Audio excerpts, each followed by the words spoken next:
जय श्री महाकाल। कई बार भूत प्रेत किसी के ऊपर आते हैं और वो सच नहीं बोलते या बोलते ही नहीं। आज एक जन का प्रश्न है कि गुरुजी, इन्होंने लिखा है कि गुरुजी, जब किसी इंसान के ऊपर भूत प्रेत जिन्न शैतान सवार हो जाता है, वह बोलता नहीं, बोलता है तो सच नहीं बोलता। गुरुजी, उसे मार लगाने का, चोट पहुंचाने का मंत्र विद्या दीजिए। देखिए, सबसे पहले मैं आप सबको यह बताऊं कि कोई भी इंसान, आप सब सुन लीजिए, कोई भी इंसान हो, अगर बुरे कर्म रहेंगे और आप मरने के बाद भूत बनोगे तो सोचो, आपके ही लोग आपको, उस आत्मा को भी चोट पहुंचाने के लिए आपके ही तरह देवी देवताओं का इस्तेमाल करेंगे। नहीं बोलोगे या उसके शरीर में रहने का भी प्रयास करोगे, फिर भी आपको मारने का लोगों के मन में विचार चलेगा कि हाँ, हम इसे चोट पहुंचाएं। खैर, वो सब अपने कर्मों की बातें हैं, जो जैसा करेगा वह ऐसा भरेगा।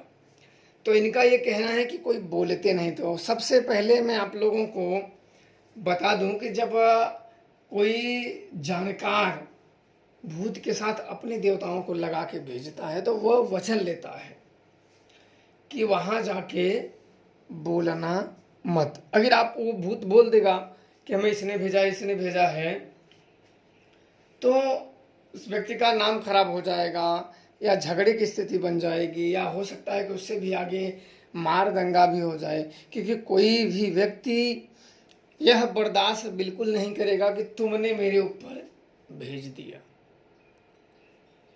चलो, एक वह होती है कि अगला व्यक्ति कुछ और बोल रहा है तो ये व्यक्ति शांत है, तो तब तक ठीक है। जब वो बात ओपन हो जाती है तब कोई किसी को नहीं गुनता, फिर लफड़े मार दंगे, तो ये भी सिचुएशन उत्पन्न हो जाती है।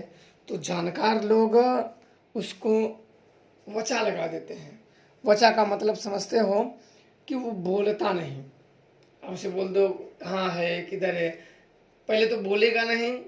अगर आपने कुछ शक्तियों को या कुछ तरकीब निकाली ऐसी जिसे आपने बुलवा दिया, तो वो सच नहीं बोलेगा। कई बार इन भूतों प्रेतों की वजह से ही परिवारों में, सगे संबंधियों में खापदान, जो न्योता एक दूसरे को शादी ब्याह में बुलाना, ये सब बंद हो जाता है। और कई लोग इनके भूतों प्रेतों के बात भी मान जाते हैं, और इनकी बात को जो मान के चला, वो समझो अपने रिश्ते को नष्ट कर लिया।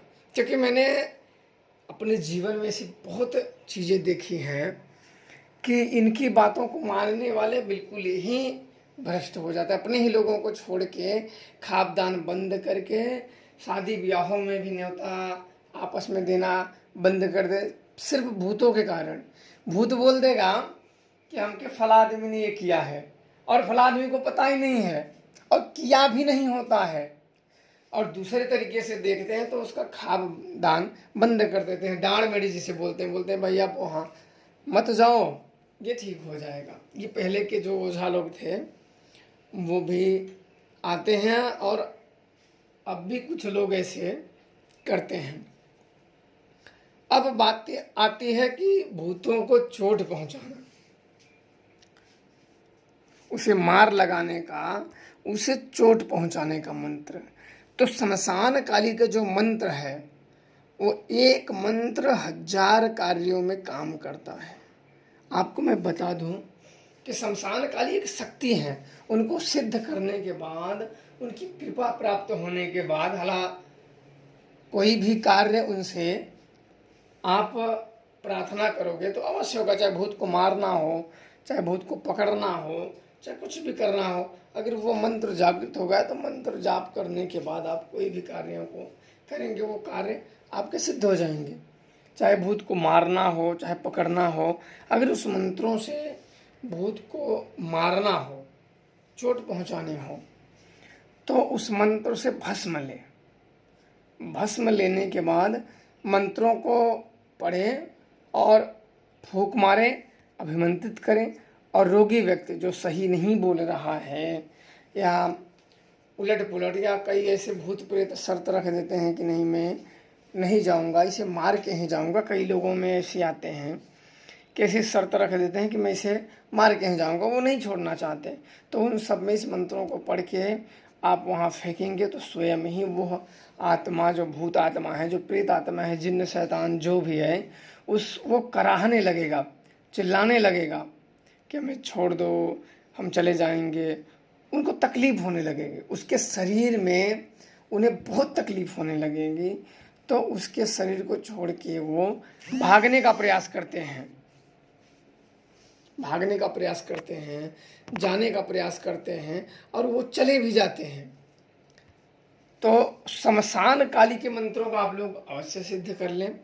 उनसे अगर आप कर लिए तो फिर आप कहीं भटकने की ज़रूरत नहीं होती है, अन्यथा जगह जगह ही भटकना ही पड़ेगा। जय श्री महाकाल।